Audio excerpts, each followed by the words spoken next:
Hello दोस्तों, आज की मूवी में हम देखेंगे कैसे एक लड़का एक लड़की को उसके नकली मॉम डैड से बचाता है। ये मूवी बहुत इंटरेस्टिंग होने वाली है, आप इसको एंड तक देखिएगा। आइए चलते हैं कहानी की तरफ। हम मूवी के शुरू में हम छोटे से इलाके में डेल नाम के एक आदमी को देखते हैं जो पूरे इलाके में अकेला है क्योंकि सब लोग मर चुके हैं। लोगों की मरने की वजह क्या है किसी को कुछ नहीं पता होता। डेल हर सुबह उठकर ब्रश करता है और डेली रूटीन्स को पूरा करता है और इसके बाद गाड़ी को लेकर चला जाता है। दरअसल वो हर रोज एक एक घर में जाता है जहाँ पर जितनी भी लाशें होती हैं उसको दफना कर उस घर को साफ कर देता है और इसके बाद क्रॉस लगाकर वहाँ से चला जाता है। अपने खाने के लिए वो आसपास की जगह से खाना इकट्ठा करता है। डेल के पास एक नक्शा है जो पूरे शहर का नक्शा है और जिस भी घर को साफ करता है वो नक्शे पर भी क्रॉस का निशान लगा देता है जिससे उसे पता चलता है कि इसने कितने घरों को साफ किया है। रात को जब डेल सो रहा था तभी इसको पटाखों की आवाज आती है जिससे वो डर जाता है क्योंकि वो इस पूरे इलाके में अकेला बचा था। हालांकि इसके दिल में ख्याल आता है कि वो बाहर जाकर देखे पर इसकी हिम्मत नहीं होती क्योंकि रात का वक्त होता है। इसीलिए वो अगली सुबह बाहर जाता है जहां वो सड़क के किनारे एक कार को देखता है। उसका एक्सीडेंट हुआ था। दरअसल ये कार एक दिन पहले यहाँ पर नहीं थी, इसीलिए डेल कार के पास जाता है। इसमें एक लड़की है जो बेहोश थी। वो इस लड़की को घर लेकर आता है और कमरे में बंद कर देता है क्योंकि इस लड़की के पास एक गन थी। कुछ देर बाद जब लड़की को होश आता है तो अपने आप को कमरे में देखकर हैरान हो जाती है क्योंकि इसको भी लगता था कि वो दुनिया में अकेली बची थी। वो दरवाजा खोलने की कोशिश करती है लेकिन दरवाजा बंद होता है। इसके बाद वो दरवाजे को नॉक करती है। डेल समझ आता है कि वो लड़की उड़ गई है। वो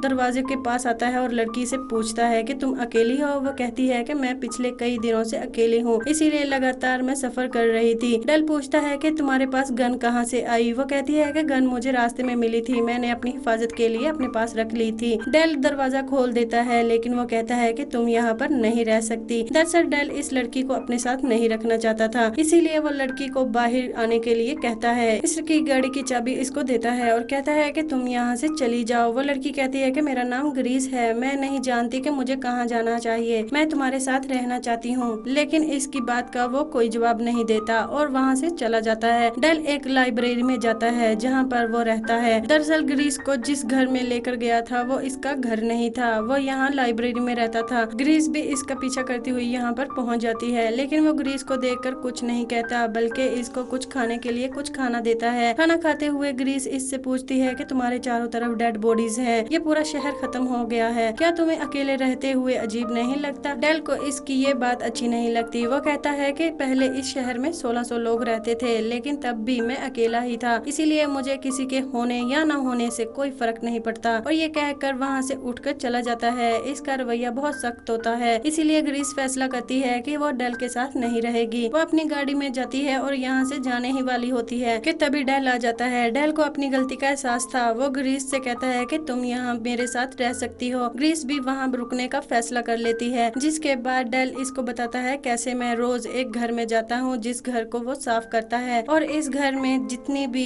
बॉडीज होती हैं उन्हें दफना देता हूँ। साथ ही वो इसको ये भी बताता है कि घर में जितनी भी बिजली की चीजें हैं उन सब को हमें जमा करना है। अब ये एक घर में जाते हैं जहाँ से ये बॉडीज को उठाकर दफना देते हैं। दफनाने के बाद डेल वहाँ से जाने लगता है। ग्रीस कहती है कि ये एक इंसान है, हमें इनके लिए दुआ करनी चाहिए। डेल इसकी बात मान जाता है। ग्रीस के साथ वो भी दुआ करता है। जैसे जैसे दिन गुजरते हैं डेल और ग्रीस की दोस्ती होना शुरू हो जाती है। ये दोनों एक दूसरे की कंपनी बहुत इंजॉय करते हैं। एक दिन डेल को ग्रीस घर पर ढूंढ रही होती है लेकिन वो घर पर नहीं होता, इसीलिए वो नीचे तहखाने में जाती है जहाँ पर इसे इन लोगों की तस्वीरें मिलती हैं जिनके घर अब तक साफ कर दिए थे। दरअसल वो जिस भी घर को साफ करता था उस घर के मेंबर की तस्वीरें अपने साथ ले आता था। ग्रीस को कुछ समझ नहीं आता कि डेल ऐसा क्यों करता है, इसीलिए वो डेल को ढूंढने के लिए बाहर जाती है। तभी इसको एक डॉग के भौंकने की आवाज आती है जो एक घर में आ रही थी। जब वो घर के अंदर जाती है वहाँ पर इसको एक डॉग मिलता है जिसको वो पाकर बहुत खुश होती है और उस डॉग को अपने साथ घर लेकर आती है। दरअसल डेल डॉग को देखकर खुश नहीं होता लेकिन जल्द ही दोनों फैसला करते हैं ये इसका नाम डॉग ही रखेंगे। आहिस्ता आहिस्ता दिन गुजरते जाते हैं। इन दोनों में बॉन्ड था और ये भी मजबूत हो गया था। ग्रीस कभी कभी अपने मॉम डैड को अपनी फैमिली को बहुत याद करती है। साथ ही इसकी गर्दन के पीछे एक निशान भी था जिसे वो हमेशा डेल से छुपा कर रखती थी। डॉग डेल की एक किताब को फाड़ देता है। डेल को किताबें बहुत पसंद थी इसीलिए वो लाइब्रेरी में रहता था। तभी ग्रीस इसको देख लेती है तो उसको रोकती है। डेल भी वहाँ पर आ जाता है। ग्रीस डेल से सॉरी कहती है। डेल कहता है कि कोई बात नहीं, मैं डॉग को संभालता हूँ, तुम किताब को उठा लो। जैसे डेल डॉग को उठाता है, डॉग डेल के हाथ पर काट लेता है, जिसके बाद ग्रीस डेल के हाथ पर दवा लगाती है। लेकिन अगले दिन डॉग इस घर से गायब हो गया था, जिससे ग्रीस बहुत परेशान होती है क्योंकि वो डॉग से प्यार करती थी। ये बात वो डेल को बताती है। डेल कहता है कि तुम फिक्र ना करो, हम डॉग को जल्द ही ढूंढ लेंगे।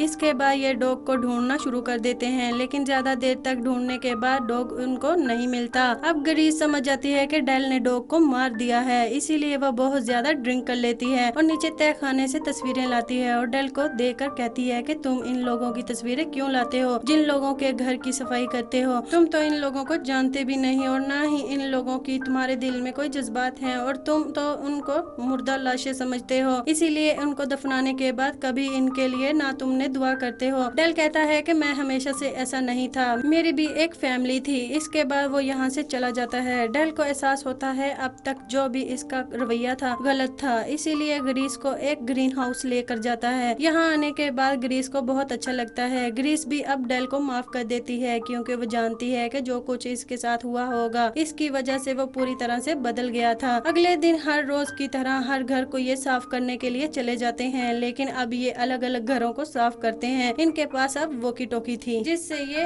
एक दूसरे के राब्ते में रहते हैं। ये ज्यादातर सभी घरों को साफ कर चुके थे, इसीलिए इनको कम ही घर मिलते हैं जिनको इन्हें साफ करना था। घर ढूंढते ढूंढते ग्रीस आगे निकल आई थी, जहाँ पर इसको घर मिल जाता है। वो रेडियो से डेल को भी इस जगह बुला लेती है। डेल जब इस घर के अंदर जाता है तो ग्रीस पहले से सफाई कर रही थी। डेल यहाँ पर पहुँचते ही बहुत दुखी हो जाता है। वो ग्रीस से कहता है कि हमें यहाँ पर सफाई करने की कोई जरूरत नहीं है। ग्रीस समझ जाती है कि ये डेल का घर है। डेल अपनी फैमिली की डेड बॉडीज को फेस नहीं करना चाहता था, इसीलिए वो यहाँ से जाने लगता है, लेकिन इसके अंदर हिम्मत आती है। वो फैसला करता है कि वो इस घर को ग्रीस के साथ मिलकर साफ करेगा। इसके बाद वो अपनी फैमिली की बॉडीज को दफना देता है। वो इनके लिए दुआ भी करता है और जब घर वापस आता है तो ग्रीस डेल से कहती है कि मैं तुमसे कुछ कहना चाहती हूँ। वो कुछ बातें करते हैं। इसके बाद डेल सो जाता है, लेकिन सुबह जब इसकी आंख खुलती है इसे नीचे से किसी की बात करने की आवाजें आती हैं, जिन आवाजों को सुनकर वो डर जाता है क्योंकि ग्रीस के अलावा इस घर में कोई भी नहीं है। वो गन लेकर नीचे जाता है, जहाँ वो देखता है कि एक कपल घर पर है जो ग्रीस के मॉम डैड है। ग्रीस के मॉम डैड कहते हैं कि क्या तुमने डेल को हमारे बारे में नहीं बताया? ग्रीस के चेहरे पर डर होता है। ग्रीस के डैड कहते हैं कि ऐसे बहुत से इंसान हैं जो जिंदा हैं, जिनमें कुछ डॉक्टर भी हैं और वो दूसरे लोगों का इलाज कर रहे हैं, लेकिन डेल को सब कुछ अच्छा नहीं लगता, इसीलिए वो घर के बाहर आ जाता है। ग्रीस भी इसके पीछे बाहर आ जाती है। डेल कहता है कि तुमने कभी इसके बारे में मुझे क्यों नहीं बताया? ग्रीस बताती है कि ये मेरे असली मॉम डैड नहीं हैं, दरअसल इन्होंने मुझे अडॉप्ट किया था और जैसे नजर आते हैं वैसे नहीं है। हालांकि वो इसको बहुत कुछ बताना चाहती थी, लेकिन डेल इसकी बात नहीं सुनता और गाड़ी लेकर वहाँ से चला जाता है। शाम को जब वो घर वापस आता है, ग्रीस के डैड कहते हैं कि हम अपनी बेटी को कैलिफोर्निया लेकर जा रहे हैं, अगर तुम चाहो तो तुम भी हमारे साथ आ सकते हो, लेकिन डेल साफ मना कर देता है। फिर भी ग्रीस के डैड अपना एड्रेस एक किताब में लिखकर अपनी बेटी को वहाँ से ले जाते हैं। जब ग्रीस गाड़ी में होती है तब हम ग्रीस की मॉम की गर्दन पर वही निशान देखते हैं जैसा ग्रीस की गर्दन के पीछे था। वहीं हम देखते हैं कि डेल ग्रीस के जाने के बाद बहुत अकेला महसूस कर रहा था क्योंकि वो पिछले कई दिनों से ग्रीस के साथ था। इसे ग्रीस की आदत हो गई थी और अब वो फैसला करता है वो कैलिफोर्निया ग्रीस से मिलने के लिए जाएगा। इसीलिए वो उस किताब को ढूंढता है जिस किताब पर ग्रीस के डैड ने एड्रेस लिखा था और इस एड्रेस को लेकर वो कैलिफोर्निया के लिए निकल जाता है। कैलिफोर्निया बहुत दूर होता है, इसीलिए इसको रास्ते में कई सारी गाड़ियां बदलनी पड़ती हैं और वो इस एड्रेस पर पहुंच जाता है, लेकिन वो घर के अंदर नहीं जाता। दरअसल वो रात होने का इंतजार करता है। जब ग्रीस के मॉम डैड सो जाते हैं तब चुपके से घर के अंदर दाखिल होता है। जल्द ही वो ग्रीस के कमरे को ढूंढ लेता है, लेकिन जब वो ग्रीस के कमरे में जाता है तो देखता है ग्रीस की आंखें बंद है। इसके जिस्म को मशीन के साथ अटैच किया था। वो ग्रीस को उठाता है। ग्रीस जब डेल को देखती है तो हैरान हो जाती है। डेल इससे पूछता है कि ये सब क्या हो रहा है। वो बताती है कि मेरी यादों को मिटाया जा रहा है। इसके बाद डेल इसकी मशीन को अलग कर देता है और ग्रीस को उठाता है। तभी वहाँ पर ग्रीस के डैड आ जाते हैं। वो डेल को कहते हैं कि तुम ऐसा नहीं कर सकते। डेल कहता है कि ग्रीस को मैं अपने साथ लेकर जाना चाहता हूँ। ग्रीस के डैड कहते हैं कि हम इसकी यादों को मिटा रहे हैं ताकि इसकी दिमाग में जितनी भी यादें हैं, जितने भी दुख हैं, वो सब मिट जाएं। ग्रीस इन सब चीजों से तंग आ गई थी। वो अपने डैड को, जो इसके असली डैड नहीं है, इनको शूट कर देती है। तभी यहाँ पर ग्रीस की दूसरी मॉम आ जाती है। वो अपने शोहर को मरा हुआ देखकर बिल्कुल भी दुखी नहीं होती और कहती है कि कभी मेरी भी बेटी हुआ करती थी, लेकिन शायद इसके अंदर जरा भी फीलिंग्स नहीं है। दरअसल इसकी मॉम के साथ भी वो सब एक्सपेरिमेंट हुए थे, जिस वजह से इसके अंदर से दुख दर्द सब पूरी तरह से खत्म हो गया था और वही ग्रीस के साथ भी होने वाला था, लेकिन यहाँ पर डेल ने इसको बचा लिया था। इसके बाद ग्रीस और डेल अपनी गाड़ी से यहाँ से निकल जाते हैं। रास्ते में देखते हैं कि बहुत सारे लोग हैं जो अब भी जिंदा हैं, जो अपने घरों के बाहर बैठे थे। ग्रीस डेल से पूछती है कि क्या मैंने सही किया। डेल कहता है कि तुमने सही किया। इसके साथ ही ये मूवी खत्म हो जाती है।